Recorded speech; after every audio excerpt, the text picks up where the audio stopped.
menjadikan waktu belajar kepada anaknya waktu duhwah, di waktu duha, waktu duhwatil kubra, di waktu duha yang akhir, ba'da jami'il asbab, setelah murid-muridnya yang lain ngaji gitu ya. Fakana maka ada keduanya ibnai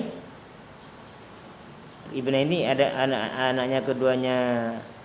Anaknya siapa? Anaknya Sodrul Adil ya, namanya Sodrul Syahid dan Sodrul Sa'id. Yaqulani berkata, komplain matur kepada ayahnya. Inna tabi'atana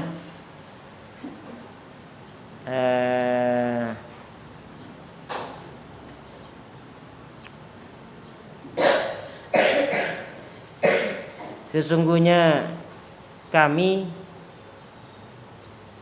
tamulluh, bosan katanya. Ayah, kami bosan, kami letih.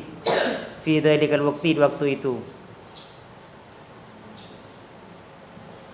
Faqala maka berkata abuhuma, siapa ayah keduanya daripada Sodrul Syahid dan Sodrul Sa'id.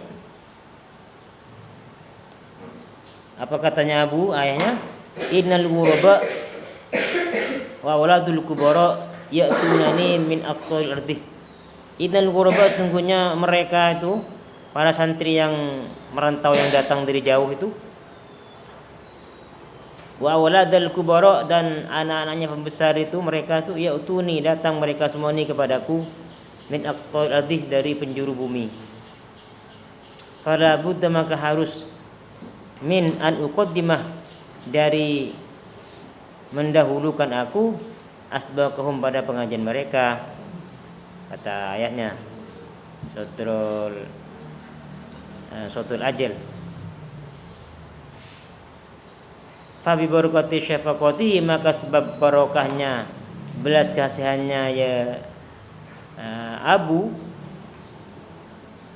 faqoh, maka mengungguli ibnahu, siapa kedua anaknya ya Abu, atau siapa kedua anaknya Sodrul Ajal, ala aktsari fuqaha'i al-ardi, mengungguli ala aktsari fuqaha'i ahli al-ardi, atas para paling banyaknya ahli fikih muka bumi, fi dzalikal asri, di masa itu, fil fikih, di dalam ilmu fikih. Jadi ada sebuah kisah, namanya Sodrul Adil ini seorang kiai yang pesantren ya. Dia itu punya anak, namanya dua anaknya, namanya Sodrul Syahid dan Sodrul Sa'id. Itu setiap hari itu anaknya itu diajarkan tuh waktunya waktu agak siang, duha udah siang, udah mau duhur gitu, baru diajar anaknya sendiri. Setiap pagi tuh ngajar santrinya terus. Akhirnya anaknya komplain, ayah saya capek nih kalau jam sekarang, masa saya ngajarnya jam sekarang, udah capek saya nih, nggak mood gitu kan. Aturan tadi kan pagi-pagi saya didahulukan gitu kan, kata anaknya itu. Lalu ayahnya bilang, Syekhul Adil, anakku, itu santri-santri itu kan datang dari jauh nak. Ya, anaknya pembesar datang dari jauh, datang ke sini, merantau ke sini belajar ke saya. Ya, saya harus mendahulukan dia. Saya dahulukan dia kan anak orang jauh-jauh. Kamu sabar ya, begitu. Ternyata apa yang terjadi? Ternyata yang terjadi, anaknya sendiri itu sama Allah dijadikan ulama besar yang mengunggulin para ahli fikih di zamannya. Kenapa? Karena barokahnya ayahnya yang Sodrul Ajil itu telaten atau betul-betul belas kasihan kepada santri-santrinya.